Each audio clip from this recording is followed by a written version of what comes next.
ইন্নাকা আনতাল আলিমুল হাকিম।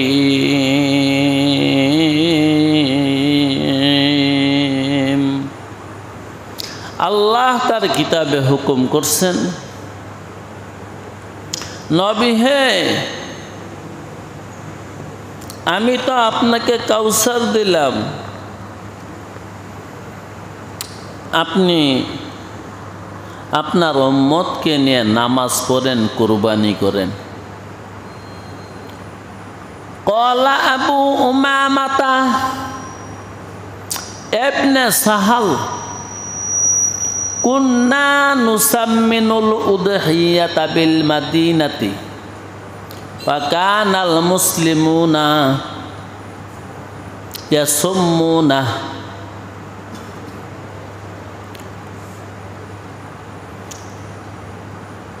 আবু উমামা ইবনে সাহাল আল্লাহর রসুলের একজন সাহাবী।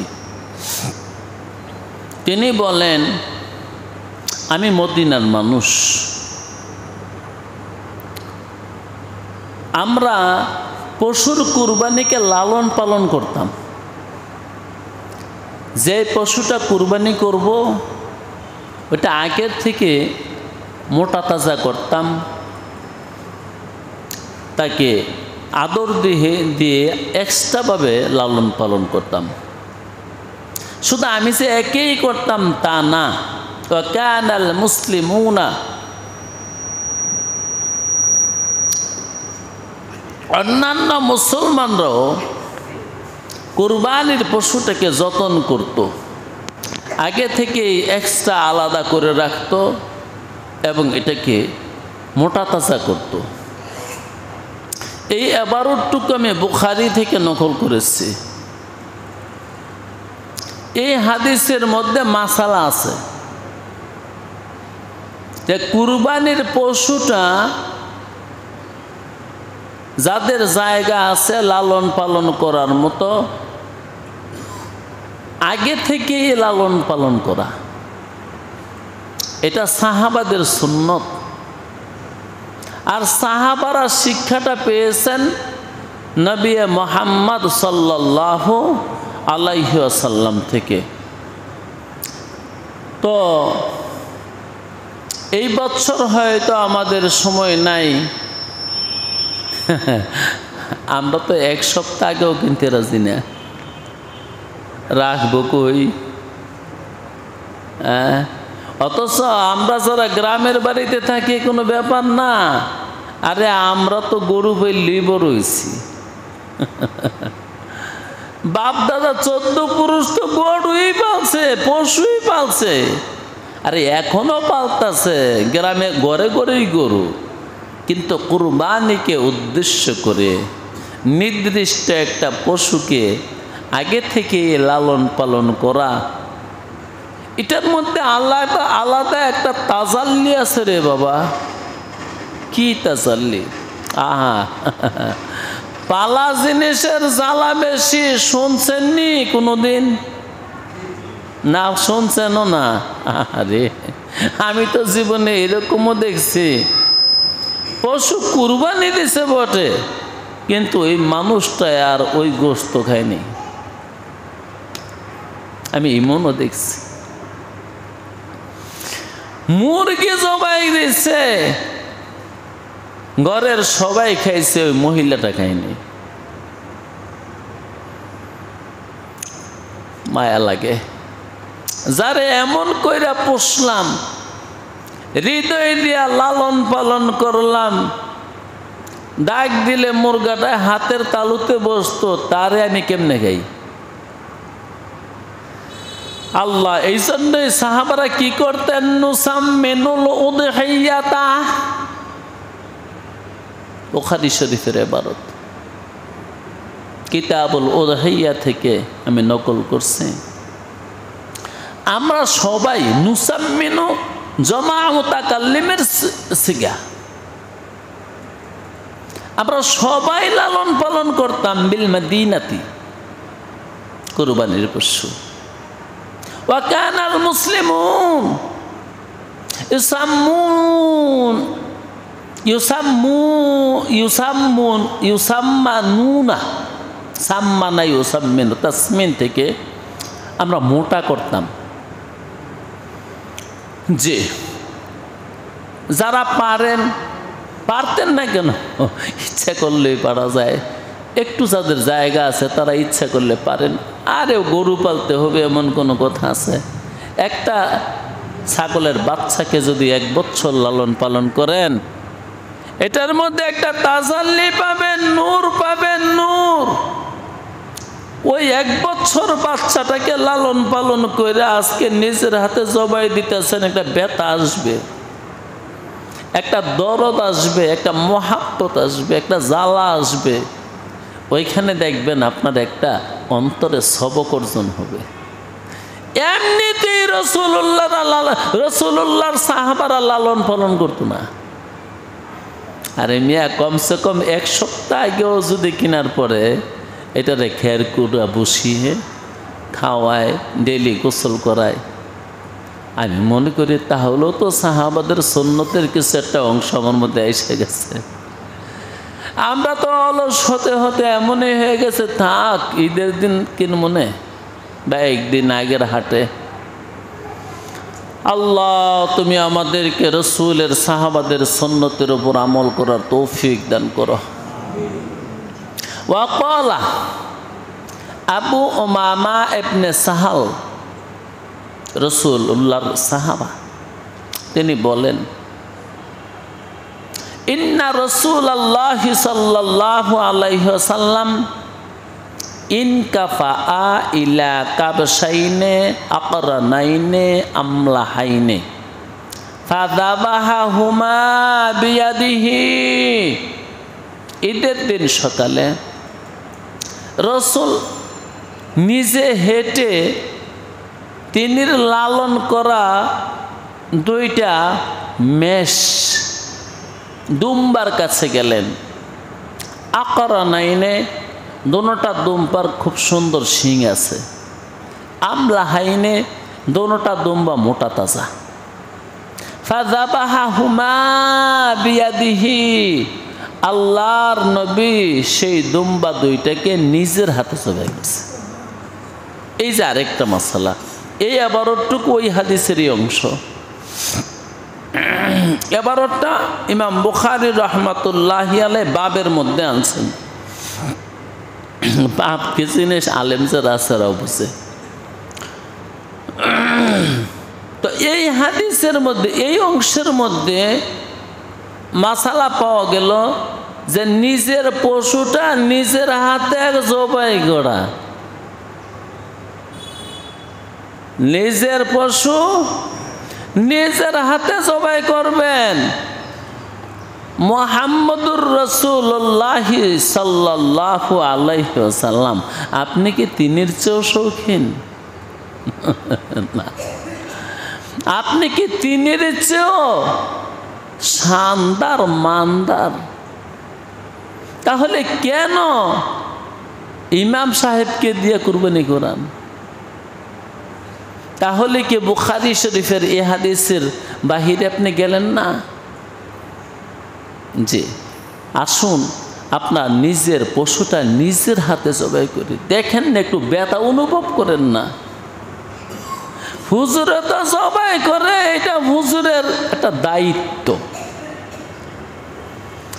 ও ভাই, দায়িত্ব আর প্রেম এক জিনিস না রে, ভিন্ন আছে, ভিন্ন আছে। হ্যাঁ, হুজুরে 20টা 30টা 40টা 50টা পশু জবাই করে, তিনি খানিকের জন্য কষাই। এটা খেলে আমগো হুজুর না, যে মহল্লার যে হুজুরে হোক, তিনি খানিকের জন্য কি, অথবা লাশ কাটা ডুম, ওই যে ময়না তদন্তের মধ্যে যারা লাশ কাটে, বাস আপনারটা আপনি কোরবানি করলেন আর মনেরে বুঝাইলেন, মনরে কি কোরবানি করিস, কেন কোরবানি করিস, পাপগুলো ছাইরা দেস, আর পাপ করিস না, এই যে আজকে সমস্ত পাপের তওবা করলাম পশুটা কুরবানি দিয়া, এই ভাবটা আর ওই হুজুরের মধ্যে নেই। হুজুরের কাজ হলো দায়িত্ব, তিনি সমাজের ইমাম, তিনি কে ডেকে নিয়েছেন, না তিনি না গেলে আপনারা উচ্চবাচ্য করবেন। হ্যাঁ, হুজুরে আইতো না গেলে গিয়া, কেন হুজুরে আসবে?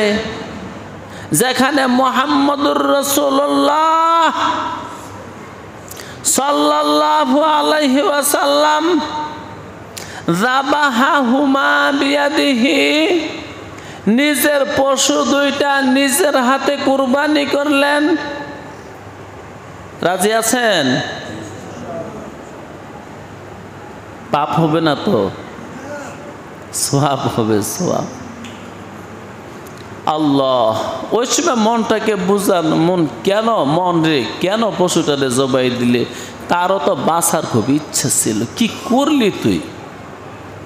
তা সে অবলা প্রাণী বলে, তার জ্ঞান নাই বলে কেমনে তুই পায়ের মধ্যে দড়ি লাগাইয়া তারে শোয়াইলি, বানলি? হ্যাঁ, সে বাঁচার জন্য কতই না চেষ্টা করে।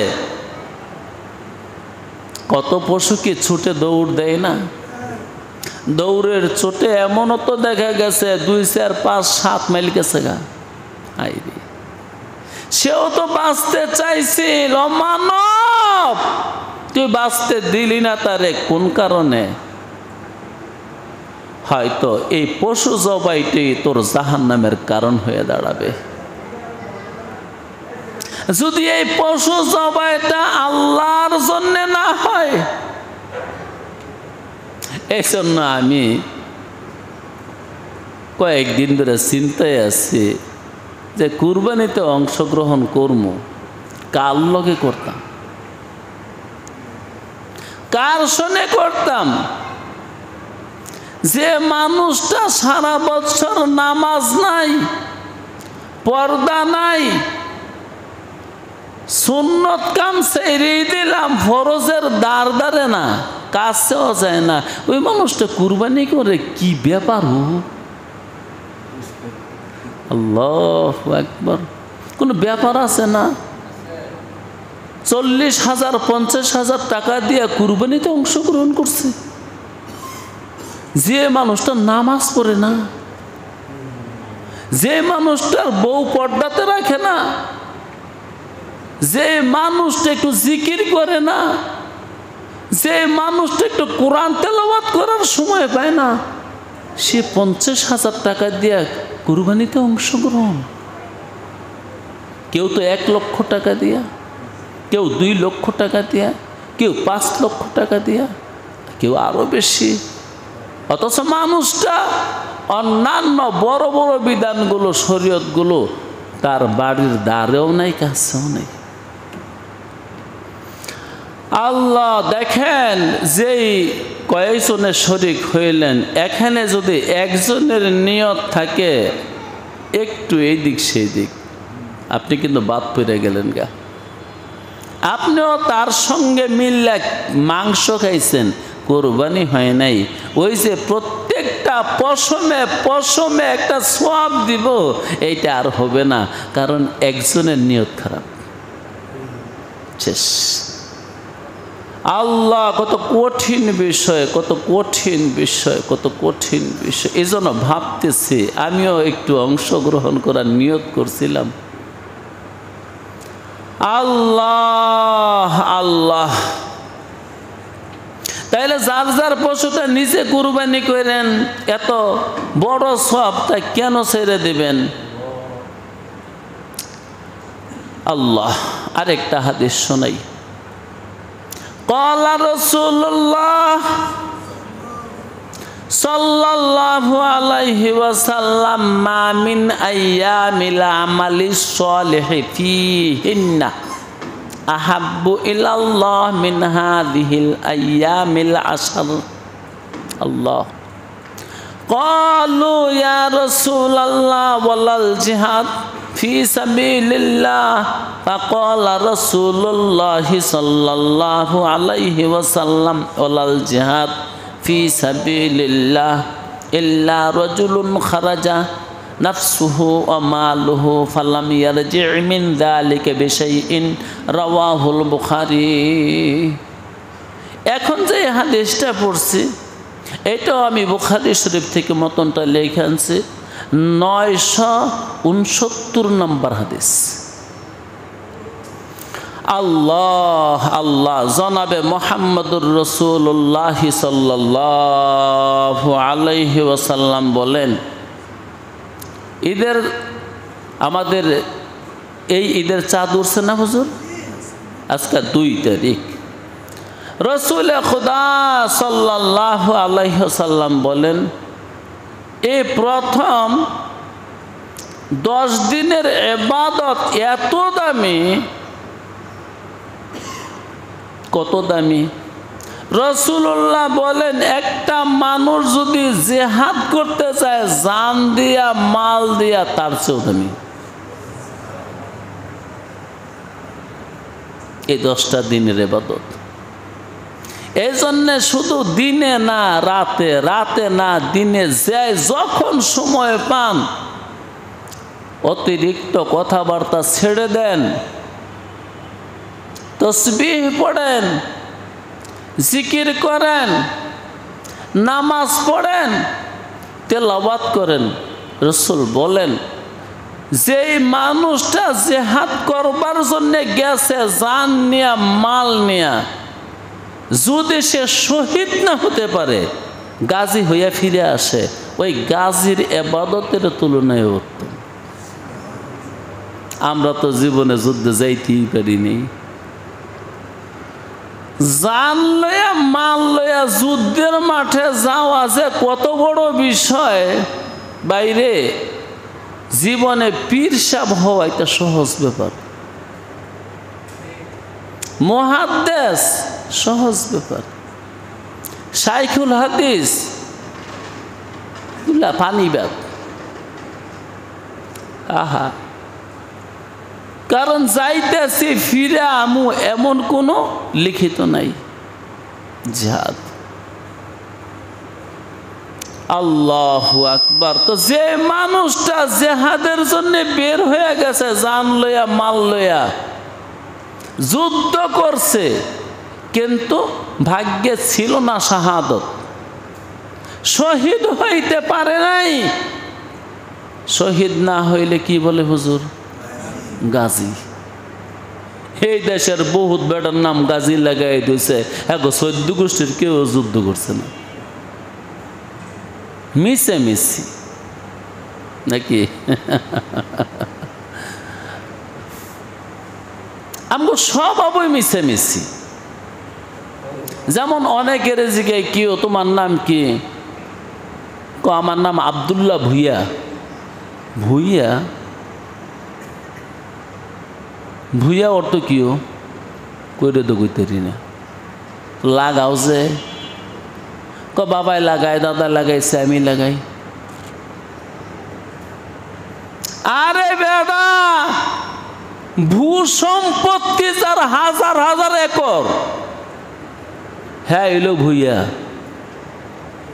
তুই ফুতুনের জায়গা নাই, বাড়া থাকস 1500 টাকা দিয়ে একটা রুম লইয়া, হ্যাঁ ও লাগাই ভুইয়া। আরে মিয়া, শুইবার জায়গা নাই দেখিয়া বাড়া লইছে একটা রুম 1500, 1500, 2000 টাকা দিয়ে, হ্যাঁ ও লাগাই ভুইয়া। মিশে মিশে কারবার না গেলা। হ্যার বাপে কি আছিল, আরে হ্যাঁ 14 পুরুষ আগে ব্রিটিশের আমলে কি আছিল, এটা অনটানে। আল্লাহ, অনেকে লাগায় চৌধুরী। আরে বাবা রে বাবা, 7টা বুইয়ার সম্পত্তি একত্র করলে একটা চৌধুরী। তুমি সেমেছি না? আল্লাহ, রূপ নাই কিছু নাই, একদম কচকচ্চা কালা, নাম রাখছে রূপ মিয়া। লেখা নাই, পড়া নাই, অক্ষর চেনে না, জজ মিয়া। যাক, যে মানুষটা জিহাদের মাঠে গেছে, যুদ্ধ করছে, শহীদ হইতে পারছে না, ফিরে আইছে, তার নাম গাজী। রাসূলুল্লাহ সাল্লাল্লাহু আলাইহি ওয়াসাল্লাম বলেন, ওই গাজীর ইবাদতের চেয়েও বেশি দামি এই 10 দিন যে ইবাদত করবে। এই কথা যার কানে গেছে ওয়াইদর বেশি কতই কইতো না। আম গাছের তলে বইয়া, মেন্ডা গাছের তলে বইয়া আর কথা কইব? হয়তো হাতে তসবিহ নিয়ে হিসাব করে পড়তে থাকবো যে আজকের দিনে কমাস কম আমি 1000 বার পড়ে নিব সুবহানাল্লাহ,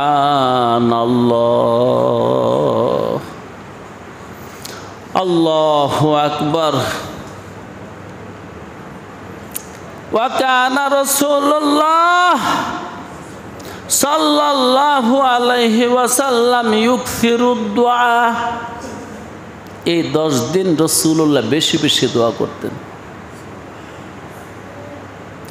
বেশি বেশি দোয়া করতেন। ফি আশরে যিল হজ্জাহ ওয়া ইয়ামুরু ফিহি বিল ইকসারে মিনাত তাহলিলে ওয়াত তাকবীরে ওয়াত তাহমিদ। এবং সাহাবাদেরকে বলতেন, ও আমার সাহাবারা। সাহাবা অর্থ কিও? বন্ধু, হ্যাঁ, সাথী। দেখছেন, এখানেও আদবের ব্যাপার আছে। রাসূল বলতে পারতো আমার ছাত্ররা।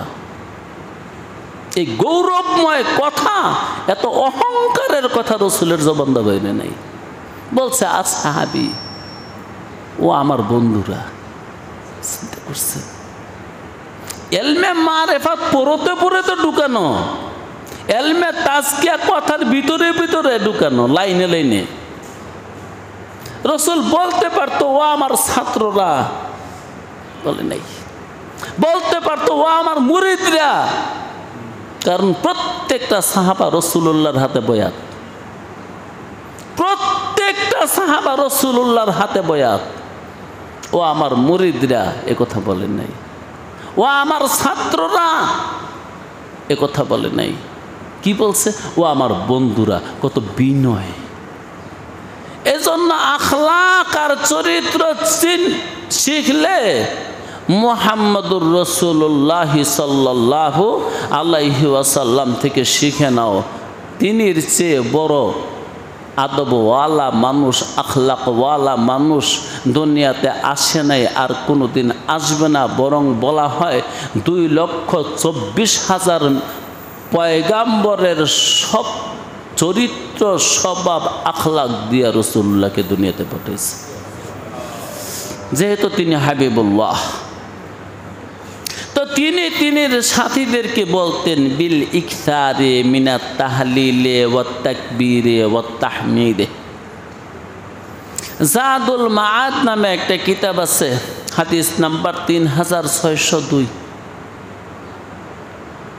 ও আমার সাহাবারা, তোমরা বেশি বেশি পড়ো এই 10 দিনে। কি পড়বা?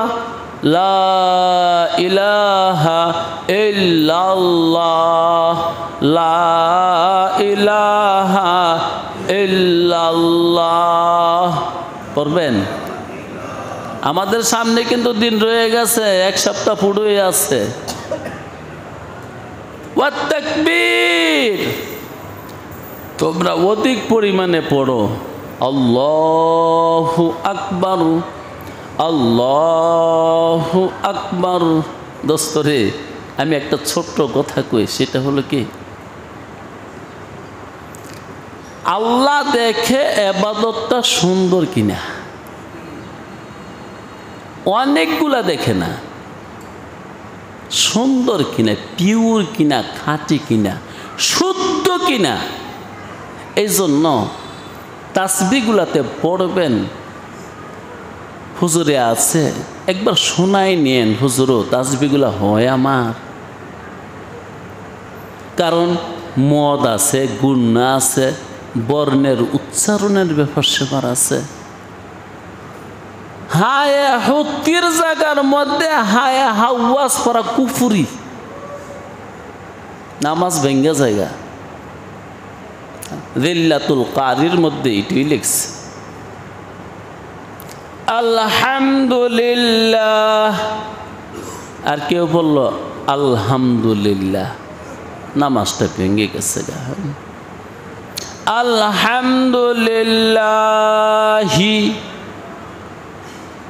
কেউ বলল আলহামদুলিল্লাহি, ওই আল্লাহ শব্দের মাঝে টান দিল না, তারও নামাজটা ভেঙে গেছে গা। আল্লাহ আল্লাহ, তোমরা বেশি বেশি পড়ো লা ইলাহা ইল্লাল্লাহ, তোমরা বেশি বেশি পড়ো আল্লাহু আকবার, তোমরা বেশি বেশি পড়ো আলহামদুলিল্লাহ। দোস্ত, ছোট্ট একটা কথা শুনে, যত যতন তত রতন, না শোনেন নাই কোনো দিন? আলফাজের উচ্চারণ যত সুন্দর, দিল যত হাজির, আল্লাহকে যত আমি হাজির মনে করতেছি, ওই মানুষটার তসবির মধ্যে তত নূর আর নূর, তত নূর আর জ্যোতি। আলহামদুলিল্লাহ। সবাই 4 রাকাত নামাজ পড়েন সুন্নাত।